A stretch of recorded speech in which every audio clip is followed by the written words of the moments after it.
with Tonofa, good fielding, one opportunity, rush. বাংলাদেশের bowling ইনিংসের শুরুতে লিটন দাসকে গ্লাভস হাতে দেখে কিছুটা চমকে ওঠার কথা সবার। নুরুল হাসান সোহান দলে থাকলে উইকেট কিপিং করবেন, এটাই স্বাভাবিক। কিন্তু বাংলাদেশের জার্সিতে প্রথমবার সোহান গ্লাভস ছাড়াই এদিন ফিল্ডিংয়ে নামলেন।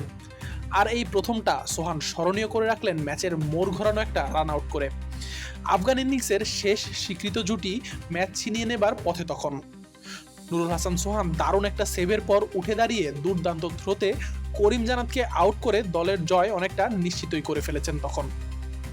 দেশসেরা উইকেট রক্ষক গ্রাউন্ড ফিল্ডিং এর এমন অভিষেকের দারুণ মুহূর্তটাও বোধহয় দীর্ঘদিন মনে রাখতে চাইবেন।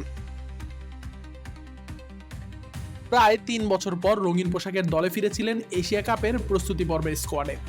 দলের ৪ পরিবর্তনের অংশ হিসেবে এদিন মাঠে নেমেই ব্যাট হাতে মন্দ করেননি। সোহানের ৬ বলে ১২ রানের ক্যামিওটা না হলে বাংলাদেশের স্কোর তো ১৫০ও পেরোয় না। কিন্তু সোহান দলে ফেরাটা মনে রাখবেন তার দুর্দান্ত ম্যাচ জেতানো থ্রোয়ের জন্যই হয়তো। ঘরোয়া ক্রিকেটে মাঝে সাঝে দেখা গেল এই প্রথম গ্রাউন্ড ফিল্ডার হিসেবে জাতীয় দলে মাঠে নামলেন সোহান। দুর্দান্ত এই রান আউট আর ম্যাচ উইনিং ক্যাচ ধরে সোহান স্মরণীয় করে রাখলেন ফিল্ডার হিসেবে নিজের অভিষেককে।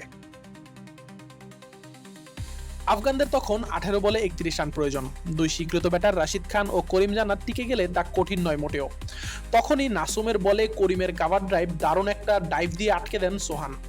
শুধু আটকেই দিলেন না, এরপর উঠে দাঁড়িয়ে দুর্দান্ত এক থ্রোতে বল দিলেন লিটন দাসের গ্লাভসে। সোহানের ক্ষিপ্রতায় ততক্ষণে দুই ব্যাটার ভুল বোঝাবুঝি হয়ে ক্রিজের মাঝামাঝি চলে এসেছেন। এরপর আর জান্নাত ডাইভ দিয়েও ক্রিজে ফিরতে পারেননি। লিটন ততক্ষণে স্ট্যাম্প ভেঙে দিয়েছেন। বাংলাদেশের জয়ও অনেকটা নিশ্চিত হয়ে গেছে এই আউটের পরেই।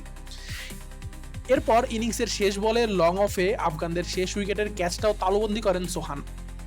ফিল্ডার হিসেবে এমন দারুণ অভিষেকে সোহান হয়তো এখন থেকে গ্লাভস হাতে না পেলেও খুব বেশি মাইন্ড করবেন না। আশিকুর রহমান শান্ত, ডি স্পোর্টস।